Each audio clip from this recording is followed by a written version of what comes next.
नमस्कार भाई बहनों, कैसे हैं आप सभी। इस मनवा की स्टार्टिंग में आग लग रही होती है और उसी आग के बीच में दो बेचारी लड़कियां होती हैं। उनमें से एक सुंदर कपड़ों वाली कहती है कि तुम चिंता मत करो, हमें बचाने के लिए लोग जरूर आएंगे। और हमसे कहते हैं कि जी हाँ, सेंतो ने तो यही कहा था, लेकिन वो कुछ ज्यादा ही आशावादी थी। उसे लग रहा था कि लोग हमें बचाने आएंगे। उसके मुकाबले में मैं क्या सोच रही थी कि अगर कोई हमें बचाने आएगा तो वो पक्का ही कोई सनकी या फिर पागल होगा, जो कि आग के बीच में झुलसना चाहेगा, तो तभी वो बचाने आएगा, नहीं तो फिर नहीं आएगा। और इसी चक्कर में मैं बहुत ज़्यादा सैड हूँ। ऐसा लगता है कि हमारा अंत यहीं पर होने वाला है। पर तभी सच में कोई आ जाता है, यानी आ जाते हैं। ये कहते देखा, मैंने कहा था ना, वो हमें बचाने के लिए आ चुके हैं। लेकिन वो लोग बस उसी को लेके वहाँ से जाने लगते हैं। अहम से कहते नहीं, वो हमें नहीं बल्कि बस तुम्हें बचाने के लिए आए हैं। और वो कहते हैं कि हमें उसको भी बचाना चाहिए। तो इसमें से दूसरा कहता है कि उसकी चिंता मत करो, वो नकली सेंटेंस है, आखिर उसके बारे में चिंता कौन ही करता है। तो बेचारी का चिंता था चिता चिता ता हो जाता है। और बेचारी कहती है कि नहीं, वो बस तुम्हें बचाने के लिए आए हैं, बस तुम्हें। और इतने में आग झुलस जाती है और कुछ ज्यादा ही जलने लगती है। अहम से भी उससे परेशान हो जाती है, लेकिन उसके ऊपर एक गहरा मार कर आता है उसी आग के चक्कर में, जो कि आधी आग को झुलसा कर रख देता है। और आधी आग झुलसने के बाद में अहम सी बताते कि कॉर्डेला उसका नाम है, जो कि रियल सेंटेंस है। उसके पास में सेंटेंस की पावर भी है, ऊपर से उसके पास में काफ़ी ज़्यादा यहाँ पे सपोर्ट वगैरह है फैमिलीज़ का। और ऊपर से उसको 4 फैमिलीज़ के 4 लोग प्यार करते हैं, यानी देख रहे हो, इससे बढ़िया सपोर्ट हो ही नहीं सकता है कि सबसे ज़्यादा पावरफुल फैमिली के लोग उसको सपोर्ट करें। उसके बदले में मेरा नाम ही कार्डिला है, भले ही मैं उसकी जैसी दिखती होंगी और मेरा नाम सेम होगा, लेकिन मेरी मेरी इज्जत बिल्कुल भी सेम नहीं है। मेरी इज्जत किसी कीड़े मकोड़े के बराबर है और कोई भी मेरी इज्जत नहीं करता है। लेकिन हाँ, मैं झुलस कर तो नहीं मरने वाली। उसके कुछ समय बाद दिखाता है, इसके मुंह पर पट्टी होती है और कुछ सामने लोग बातें कर रहे होते हैं कि क्या ये सच में कार्डिला है, ये वो तो नहीं है, ये कोई और है। तो दूसरा कहता है कि नहीं, मैं पक्का तरीके से कह सकता हूँ, इसके बाल देखो, इसकी आंखें देखो, इसकी ऊपर से आवाज देखो, ये बिल्कुल वही है। और तभी कोई कहता है कि नहीं, तुम बेवकूफ बनाए गए हो। और हमसे बता दीजिए, आज वो दिन है जिस दिन जो सेंटेंस है वो कुछ होली ब्लेसिंग वगैरह करने वाली है, रिचुअल वगैरह, जिसके के अनुसार वो यहाँ पर देवताओं की मदद लेगी ताकि वो इस दुनिया को नष्ट होने से बचा सके। जी हाँ, यही ज्ञान पेला है राइटर ने तो। और उसी के बीच में ही जो है अपना ड्यूक बैलेंसिया उसको किडनैप करता है और यहाँ पे उसकी पावर को पाना चाहता है। लेकिन बीच में ही कबाड़ा हो जाता है और ड्यूक बैलेंसिया कहता है कि अरे नहीं, हमको तो यहाँ पे पकड़ना था शाहरुख खान, लेकिन उसका डुप्लीकेट उठा के लेके आए, तो डुप्लीकेट हमको नहीं चाहिए। तो अब मुझे क्या करना चाहिए। और ऐसा खतरनाक काम बस बस और एक से ही कर सकते हैं। उन्होंने ये पक्का काम किया होगा, जाके यहाँ पे इसको यहाँ पे फंसा दिया बीच में और वो रियल सेंटेंस को लेके चले गए यहाँ से। अरे नहीं, ये बहुत ज्यादा गलत हो रहा है। तभी दूसरा कहता है कि आखिर हमें इस लड़की के साथ में क्या करना चाहिए। तो अपना यहाँ पे बंदा कहता है ठीक है, बस इसे निपटा डालो, इसे मार के खत्म कर दो।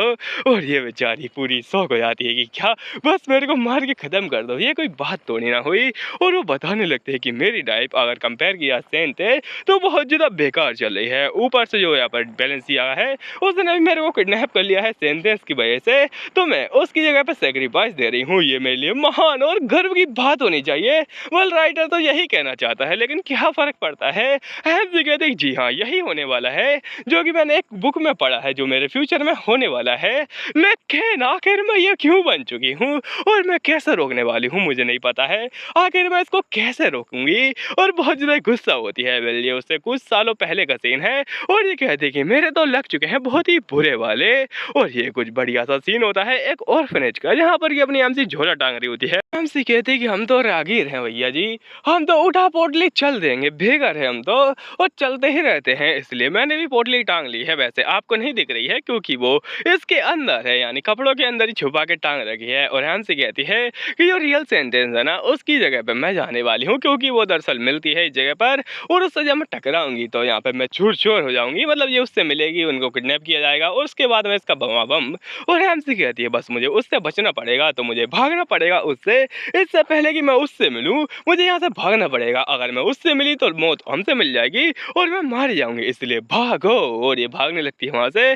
तब इसके पीछे से कोई यहाँ पे बहुत ज्यादा खतरनाक वाली आंटी आती है, जो कि कहती है कहाँ भागते जा रही हो कार्डिला, और तुम्हारा काम कौन करेगा। क्या तुम्हें काम नहीं करना है, तुम्हारी हरकत देखो जरा, अभी काम का टाइम है और भागे जा रही हो तुम, ये रोज कौन तुम्हारा पापा बेचेगा। तो ये कहती है ऑफ कोर्स मैं ही बेचूंगी, और क्या मेरे अलावा कोई और बेचता है। ये कहता है तुम कितनी ज्यादा आलसी हो, नालायक हो, क्या तुमसे कुछ काम नहीं होता है, और ऐसा नखरे करना बंद करो। तो ये कहती है मैं कोई नखरे नहीं कर रही हूँ, मैं बस अपना काम करना जानती हूँ और ऑफ कोर्स मैं ही बेचूँगी उन्हें और किसी और को देखा है क्या तुमने बेचते हुए?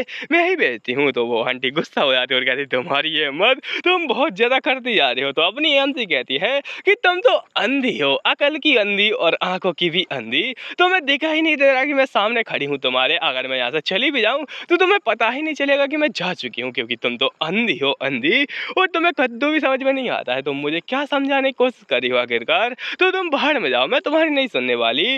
वो कहती है कि तुम्हें ये बेचना ही पड़ेगा, अगर तुमने नहीं बेचा तो आज का खाना भूल जाओ, ऊपर से तुम्हें मार भी पड़ेगी। एमसी कहते ठीक है फिर, अब मेरे को ये बेचना पड़ेगा और बाहर में जाओ, मैं कुछ नहीं बेचने वाली। तो वो कहती है खाना खाना तुम्हें नहीं मिलेगा खाना, और एमसी को बहुत ज़्यादा बुरा वाला टोंट मारती है, जो कि मैं कुछ कह नहीं सकता हूँ। लेकिन अपनी एमसी पीछे मुड़ के कहती है तुम्हारी ऐसी की थैसी, और बम डिगी बम कर देती है बेचारी का, और वहाँ से 9 2 11 होने लगती है। वो कहती है मैं तुम्हें छोड़ूंगी नहीं और तुम बदतमीज कहेंगी। एमसी कहती ओ ले पकड़ के तो दिखाओ, तुम देख भी नहीं सकती हो, क्या ही पकड़ोगी मेरा कद्दू। और मैं तो चली वहाँ से और ये निकल जाती है गली मोहल्लों में अपने फ्यूचर का रास्ता ढूंढने, लेकिन ये इसको रास्ता ही नहीं मिलता है। वो कहती खैर भाड़ में जाए, अब ये कहना चाहती है कि मेरे को ये फ्लावर बेचने पड़ेंगे, मेरा कद्दू करे। वो पामेला वो कुछ भी नहीं जानती है, मैं कोई फ्लावर बेचने वाली हूँ नहीं, और मैं पिछली बार भी इजीली निकल गई थी यहाँ से, इस बार भी मैं बस निकल जाऊंगी और फूल मेरा कद्दू बेचेगा यहाँ पे। और वो फूल को फेंक के जा रही होती है। ये कहती है मैडम पामेला बहुत ज़्यादा खतरनाक है, तो मैं उनको गुड बाय कहना चाहती हूँ और मुझे उससे बचना पड़ेगा ताकि मैं मरूँ नहीं, मुझे यहाँ पे उससे बचना ही पड़ेगा। और पिछली लाइफ में मैं यहाँ पे जब मरने वाली थी भूख से, तब मैडम पामेला आई थी, उन्होंने उसके बाद मेरे को उस ऑर्फनेज में रखा जहाँ पर कि मेरे को बहुत ज़्यादा प्रताड़ित किया गया, मेरे ऊपर बहुत ज़्यादा अत्याचार किए गए, उससे बचने के लिए मैं भागी थी। लेकिन हाँ, इस बार थोड़ी स्टोरी अलग होने वाली है, मैं जल्द ही भागने वाली हूँ, इससे पहले कि वो मिले मेरे को, तो मैं उससे नहीं मिलूंगी। और कई सारी यहाँ पे बदनामियाँ झेलने पड़ी थी मेरे को इस कौडिला और इस शकल के चक्कर में, क्योंकि ये उस सेंटेंस से मिलती जुलती है, लेकिन मेरी पावर वो सेंटेंस से नहीं मिलती ना, तो लोग मेरे यहाँ पे फालतू में बेइज्जती मार रहे थे। जबकि बात यह है कि वो एक नंबर के नल्ले और नकारा लोग हैं, उनसे कुछ होता नहीं है तो दूसरों की बेइज्जती मार लेते हैं, बिल्कुल मेरी तरह। और एमसी बताती है वो जो फॉल लौटते हैं ना, वो भी उसी का ही सपोर्ट कर रहे थे, क्योंकि वो दोस्त उसके पीछे दीवाने थे। वो लोग यहाँ पे एक नंबर के ठरकी हैं, उनकी ऐसी की तैसी। और अब चलो भागते हैं यहाँ से, इससे पहले कि कुछ हो जाए। और ये भागते हुए जा रही होती है, तभी इसको एक ब्लड की स्मेल आती है। ये कहती हाँ गन्ने का जूस, और यहाँ पे कहाँ पर पड़ा हुआ है गन्ने का जूस। इस साइड में जाती है यहाँ पर कि एक इंसान बेहोशी की हालत में पड़ा होता है और उसी का निकल रहा होता है गन्ने का जूस। बेचारा बहुत ज़्यादा बुरी हालत में था। एमसी कहती आखिर इसे क्या हुआ है बेचारे को। उसके गन्ने का जूस को देखकर कहती है ऐसा लगता है कि यहाँ पे बहुत ज़्यादा कूटा गया है, ऐसा लगता है गली के गुंडों ने ही इसे कूटा है बहुत ज़्यादा बुरी तरीके से कि अब ये मरने वाला है शायद। और वैसे ये काफ़ी ज़्यादा रिच दिख रहा है, ऐसा लगता है कि भगवान ने मेरी यहाँ पे लॉटरी निकाल दी और छप्पर फाड़ के वर्षा है ऊपर वाले ने। बहुत ज़्यादा खुशी की बात है, चलो इसको लूटते हैं। और अपनी एमसी उसको लूटने के लिए लग जाती है, मतलब उसके कपड़े वगैरह चेक करती है, और तभी वो इंसान जाग जाता है और वो कहता है आखिर कौन हो तुम। उसका हाथ को पकड़ लेता है, ये पूरी घबरा जाती है, इसका पसीना छूटने लगता है। वो कहता है आखिर छोटी बच्ची तुम हो तो हो कौन, और तुम तो वही हो ना, तुम्हारा नाम कौडिला है। एमसी पूरी शौक। और वो इंसान रेड आइज, एकदम वाइट से हेयर और एक नोबल जैसा चेहरा, ये तो वही है बैलेंसिया, जो कि इस पूरी मानवा का यहाँ पे नोबल का विलन है। मैं विश्वास नहीं कर सकती हूँ कि मैं उससे इतने ज़्यादा जल्दी मिल रही हूँ, और ऐसा नहीं हो सकता है। और ये सीन तो वही है, और ऐसा यहाँ पे हो ही नहीं सकता है कि ये बैलेंसिया इस जगह पर हो, वो भी मेरे से यहाँ पे टकरा जाए, इम्पॉसिबल। तो सीन कुछ अलग ही है, जो कि मैं आपको बाद में बताऊंगा। लेकिन हाँ, अपनी एमसी पूरी शौक हो रखी होती है इस जगह पर, और कहती है आखिर ये कैसे हो सकता है, ये तो पूरी कायनात ही पलट चुकी है यहाँ पर, और आखिर किस खुदा की कारीगरी है ये। और तभी वो इंसान कहता है तुम वही बच्ची हो ना कौडिला। एमसी कहती है हाँ, और अब मैं क्या बोलूँ इस जगह पर, मैं तो फंस चुकी हूँ, मैं घबरा रही हूँ, मैं परेशान हो रही हूँ, तो मुझे क्या करना चाहिए। और उससे वो कहता है रोजलिन तुम मिल चुकी हो फाइनली मेरे को। और अपनी एमसी कहती है आखिर ये कौन है, और वो अपनी एमसी उसे मना कर देते कि नहीं वो मेरा नाम नहीं है। और ये इंसान कहता है रोजलिन आखिर तुमने यहाँ पे, तुमने उसको क्यों चुना, तुमने मेरे को क्यों नहीं चुना, तुम उसके पास चली गई, तुमने मेरे को ठुकरा दिया। अगर तुम मुझसे कहती कि मैं कुत्ता बन के यहाँ पे भौंकूं तो मैं भौंकता तुम्हारे लिए। एमसी कहती है आखिर ये क्या बातें करे जा रहा है, और इतना ज़्यादा स्ट्रॉन्ग कैसे हो सकता है एक आदमरा आदमी तो वो कहता है, रोज़ालिन आखिर तुमने ऐसा क्यों किया? तुम मुझे छोड़कर क्यों चली गई उस इंसान के पास में? तुम्हें मुझे चुनना चाहिए था, मैं तुम्हें हर खुशी देता इस दुनिया में। और अगर तुम मुझे मुझे चुनती, आखिर क्यों? आखिर तुम मुझे छोड़कर क्यों चली गई रोज़ालिन? और अगर तुमने उसे चूज़ क्यों किया? तो ये रो रहा होता है अपनी प्रेमिका के जाने के गम में। भले ऐसा हो सकता है कि शायद मेरी कोई प्रेमिका बन जाए, उसके जाने के गम में मैं रोऊँ, लेकिन ऐसा यहाँ पे अगले जन्म में होगा पक्का ही। अपनी आम से कह दिया, आखिर ये है क्या? और यहाँ पे क्या बातें करे जा रहा है? वो कहता है कि प्लीज़ अगर तुम यहाँ पे कुछ भी कहना चाहती हो तो कहो, मुझसे कहो, उससे नहीं। सब कुछ अगर तुम्हें कुछ चाहिए तो मुझसे कहो, अगर तुम्हें कोई दिक्कत है तो मुझसे कहो, ना कि उससे। और मेरी बन जाओ तुम, मैं तुम्हें प्यार करता हूँ। अपनी आम से कुछ चिपका के वो बोले जा रहा होता है। ऐसा लगता है कि मरने से पहले सारी बातें ये बोल के जाएगा। आम से कहती है, आखिर ये क्या बातें करे जा रहा है? और बहुत ज़्यादा सैड तरीके से बोलता है, इतने वो शायद बेहोश हो जाता है। आम से कहती है, ओह ये निपट गया शायद। और उसको हटाती है और कहती है, हो मिल गया मेरे को पोटली। और इस पोटली के अंदर बहुत ज़्यादा यहाँ पे चीज़ें होती हैं। अपने हम से कहती, ओह माय गॉड, आधी किलो की पोटली, मज़ा ही आ जाएगा अगर इसके अंदर सोने के सिक्के हुए। लेकिन आखिर मैं इस इंसान के ऊपर क्या कर सकती हूँ? इसने मेरे ऊपर एहसान किया है तो मुझे थोड़ा एहसान का बदला चुकाना चाहिए और इसके ऊपर एक और एहसान करना चाहिए ताकि ये बाद में मेरे काम आए, क्योंकि ये है तो मेरा एनिमी ही ना। और मैं इसलिए इसकी हेल्प नहीं कर रही हूँ ताकि यहाँ पे इसका एहसान का बदला चुका सकूँ। मैं इसलिए इसके ऊपर एहसान कर रही हूँ ताकि ये एहसान को याद रखे और फ्यूचर में मेरी हेल्प करे। उसको लेकर निकल जाती है एक सुनसान नगर या एक कमीली सी या पे बेकार सी हवेली के अंदर। एमसी कहती है, आखिर हवेली कमीनी कब से होने लगी? ये हवेली सच में कमीनी है, कितनी बड़ी कमीनी है वो आपको आगे पता चलेगा। एमसी कहती है, वैसे काफ़ी ज़्यादा बढ़िया है सड़क से, तो अगर तुम सड़क पर रहोगे तो चलते फिरते तुम्हें लूट के निकल जाएंगे, इसका कच्चा भी नहीं छोड़ेंगे वो लोग। ये अच्छी बात है कि मैं इसको एक अबेंडेंड हाउस में लेके आ चुकी हूँ जो कि एक हवेली है। ये अच्छी बात है कि यहाँ पे कोई आता जाता नहीं है। तो अब मुझे क्या करना चाहिए? इसको चोट लगी है, मैं बहुत ज़्यादा दर्दों से गुजरी हूँ, जैसे कि यहाँ पे इतनी ज़्यादा भूख की मैं अपने आप को खाने को आतुर हो जाऊँ और इतनी ज़्यादा पिटाई, ऊपर से मेरे को सुइयाँ भी चुभाई गई थी तो दिल में नहीं चुभाई गई थी इसको। वैसे तुम गलत समझ रहे हो, वो गाना नहीं बोल रही है, वो बेचारी अपनी पीड़ा सुना रही है, तो उसकी पीड़ा को सुनो और समझो। वैसे मैं नहीं समझता हूँ क्योंकि मैं थोड़ा बेईमान सा इंसान हूँ, मेरे को फ़र्क नहीं पड़ता है इंसान अगर रो भी दे मेरे सामने तो। अपनी आम सी कहती है, वेल अब मैं क्या कहूँ इसके बारे में। तो उसके यहाँ पे बैग को निकालती है और कहती है, हाँ इसके अंदर ये सारी चीज़ें हैं और यहाँ पे कुछ खास होता नहीं है, बस वो गुड़िया होती है और एक जादू की पुड़िया होती है। एमसी कहती, चलो इनका यूज़ करते हैं। और एक ब्रेड भी होता है वैसे। अपने अपनी आप से उसको बांध देती है और कहती है, बस आराम आराम से, और ये हो चुका है, इसका ब्लड रुक जाएगा इससे शायद और ये काम हो जाए। और क्या तुम सच में यहाँ पे जागने वाले हो या फिर तुम मरने वाले हो? और मैं बस तुमसे एक ही चीज़ चाहती हूँ कि तुम इस एहसान को याद करो और मेरे ऊपर थोड़ी दया दिखाओ, ये याद रखते हुए कि मैंने भी तुम्हारी हेल्प की थी, बस मैं यही चाहती हूँ। और हाँ, तब तक के लिए ये पैसा, ये मेरे लिए यहाँ पे थोड़ा छोटा वाला एहसान रहेगा जो कि तुम कर रहे हो। मेरा पैसा। और तभी वो यहाँ पे कुछ देखने लगती है पैसे के अंदर और तभी उसका ध्यान जाता है एक चमकते हुए चांदी के लॉकेट पर। और ये कहती है, ओह चांदी चांदी। ऐसा लगता है कि ऊपर वाला जब भी देता है आदमी तोड़ कर देता है और कतई भयंकर दिया है। वेल उसको देखने लगती है, उसके अंदर यहाँ पे बाल होते हैं। हमसे कहती, क्या ये बाल अगर ये किसके हैं? और उसको याद आता है रेड रेड बाल, ये तो हो सकता है कि इसकी प्रेमिका, इसकी यहाँ पे आशिकी करने वाली, इसकी यहाँ पे जीएफ की हो, तो मेरे को शायद इसको वापस दे देने चाहिए जी, नहीं तो फिर ये नोटिस कर लेगा कि इसको लूटा गया है बेचारे को। हमसे कहती है, वेल अब मैं यहाँ पे निकल आऊँगी इस जगह से। और स्टोरी में हुआ क्या था कि जब ये मिला था, मतलब कि इस जगह से जा रहा था, घायल अवस्था में था, तब जो रियल सेंटेंस थी उसने इसको बचाया था और इसने पहचान लिया था कि वो रियल सेंटेंस है। तो उसके बाद में उसकी चांदी चांदी हो गई थी। लेकिन अपनी एमसी ना ही तो वो सेंटेंस है और ना ही ऐसी कोई जो कि इसको यहाँ पे मैजिक से बचा पाए। तो एमसी बहुत ज़्यादा सैड होती है और कहती है, वेल ऐसा नहीं लगता कि यहाँ पे इस बार में मेरी ज़िंदगी कुछ अच्छी होने वाली है। लेकिन ऐसा तो यहाँ पे होने वाला है नहीं कि मैं उसकी जगह पे चली जाऊँ और निपट जाऊँ, क्योंकि किस्मत इस बार मैं बदल के रहूँगी चाहे वो कैसी भी हो। और वो बेचारी इसी चिंता में वहाँ पे सो जाती है और जब उसकी आंखें खुलती हैं, इधर उधर देखती है, तभी यहाँ पे पीछे से आवाज़ आती है कि तुम कौन हो?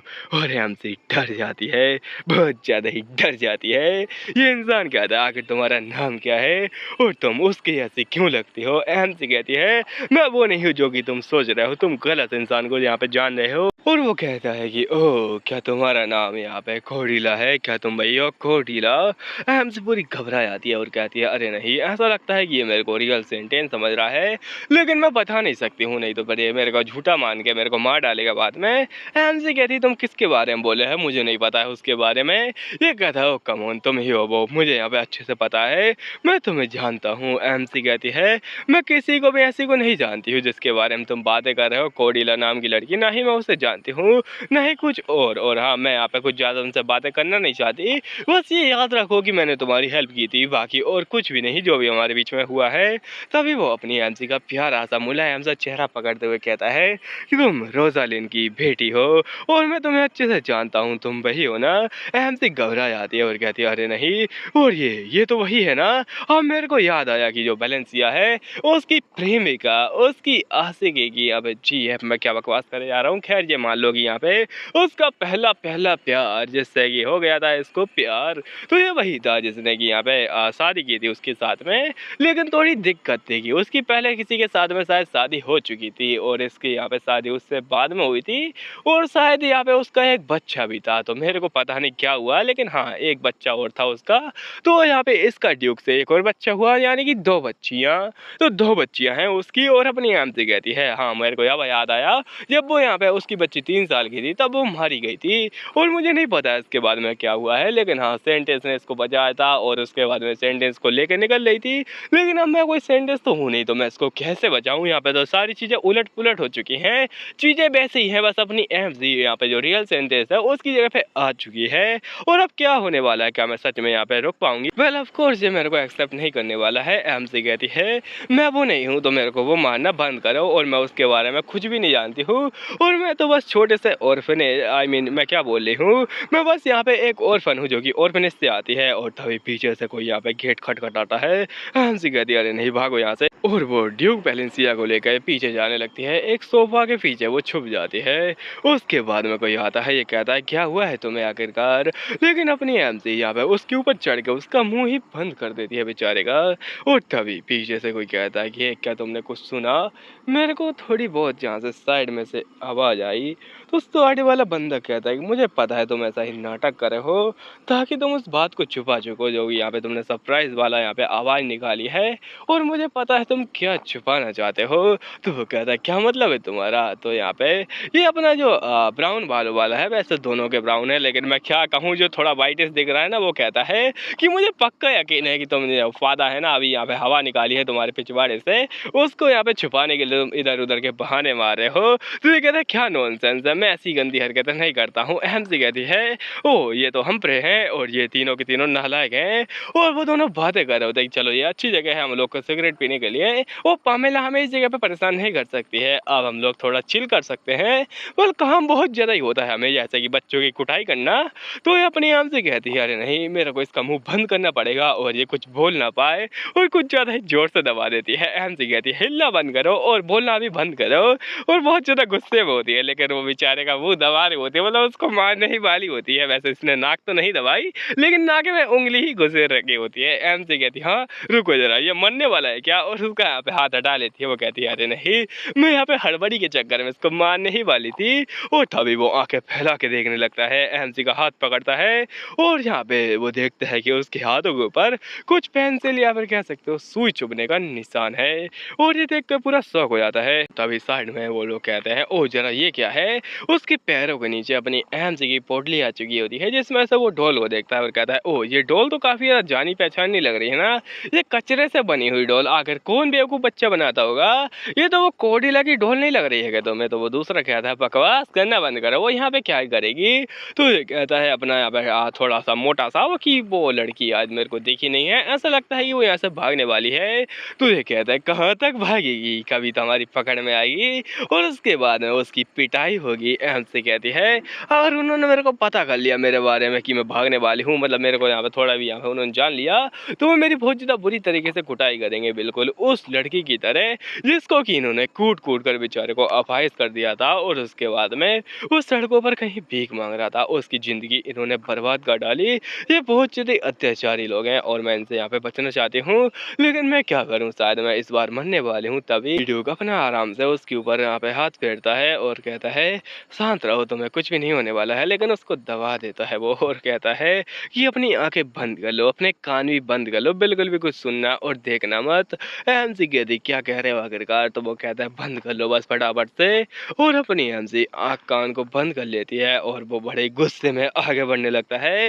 वो कहता है हे कोडिला, तुमने कहा कोडिला, क्या तुम उसको जानते हो? तो ये कहते हैं नहीं, मुझे नहीं पता है। आखिर तुम होते कौन हमसे ये पूछने वाले, और तुम्हारी हिम्मत कैसे हुई? तुम तो पूरे ब्लड में लगे पड़े हो, ऐसा लगता है कि तुम गन्ने के जूस में नहा के आए हो। तो अपना ड्यूक कहता है बकवास बंद करो और जो मैंने कहा उसका जवाब दो। तो ये कहते हैं ऑफ कोर्स मैं जानता हूँ। उसके बाद में बहुत ज़्यादा यहाँ पे मार पिटाई कुटाई की आवाज़ आती है, ऐसा लगता है किसी को बहुत ज़्यादा कूटा जा रहा हो। हमसे घबरा जाती है और कहती है अरे नहीं, बेचारा ड्यूक बैलेंसिया, उसकी तो बहुत ज़्यादा बुरी कुटाई हो चुकी है और हमें ऐसा लगता है कि मैं भी मरने वाली हूँ उसके बाद में। और बेचारी इतनी ज़्यादा घबरा चुकी होती है कि मैं क्या बताऊँ, वो सुन्नी सी पड़ चुकी होती है उस जगह पर और कहती है इतनी ज़्यादा दर्द भरी चीखें, और ऐसा लगता है कि ये मुझे उन यादों में घुला देगा जो कि मेरे साथ में हुआ है पहले। इस पामेला के साथ में कुछ यहाँ पे इंसिडेंट हुआ है इसका। एमसी कहती है क्या वो यहाँ पे मारे जा चुके हैं, क्या यहाँ पे ड्यूक नहीं रहे? तभी ड्यूक का ही हाथ आता है उसके ऊपर और अपना एमसी पूरी शौक किया करिए ये जिंदा कैसे है। और वो कहता है तुम चिंता मत करो, अब तुम्हें कोई भी हट नहीं कर पाएगा। तो आखिर तुम भागी क्यों ऑर्फनेज से? एमसी और वो दोनों साथ में बैठ जाते हैं आराम से और वो कहता है आखिर तुम यहाँ पे कॉर्डिला नहीं हो क्या? तुम पक्का भाई हो ना? तुम ऐसे नाटक क्यों कर रही हो? एमसी घबरा रही होती है और कहती है अगर मैं वापस गई तो मेरे ऊपर बहुत सारे एक्सपेरिमेंट होंगे, और मैं पिछली बार यहाँ पे एक्सपेरिमेंट यहाँ पे लास्ट वाला जो होना था, मतलब कि यहाँ पे इसको कहीं और शिफ्ट किया जाना था एक्सपेरिमेंट के लिए, तो उससे पहले ये भाग चुकी थी। लेकिन इस लाइफ में शायद मेरे को वो मौका नहीं मिलने वाला है अगर मैं वापस गई तो, इसलिए मेरे को शांत रहना पड़ेगा और मैं यहाँ पे इसके साथ में भी नहीं आ सकती हूँ। एमसी कहती कि नहीं, मैं किसी रोजेला को नहीं जानती हूँ और ना ही मेरा नाम कोडिला है, तो मेरे साथ में ऐसा नाटक करना बंद करो। तो ड्यूक कहता है कम ऑन, मैं मानता हूँ कि ये तुम्हारा नाम कोडिला है और तुम यहाँ पे 7 साल की हो ना? एमसी कहती नहीं, मैं 8 की हूँ, 8 की, और मैं यहाँ पे बस एक ऑर्फनेज में रहती हूँ, तो मैं ऐसी बातें क्यों कर रहे हो आखिरकार मेरे साथ में? और अपनी एमसी गलती से अपना नाम बता देती है उसको। तो वो और भी ज़्यादा घबराने लगती है और कहती है मैं क्या उल्लू का पट्टा हूँ, क्या मैं कुछ भी बातें करी जा रही हूँ? तो वो कहता है ओह कम ऑन शांत रहो और मैं तुम्हें अडॉप्ट करने के लिए तैयार हूँ, मैं तुम्हें सब कुछ दूंगा जो भी तुम्हें चाहिए होगा।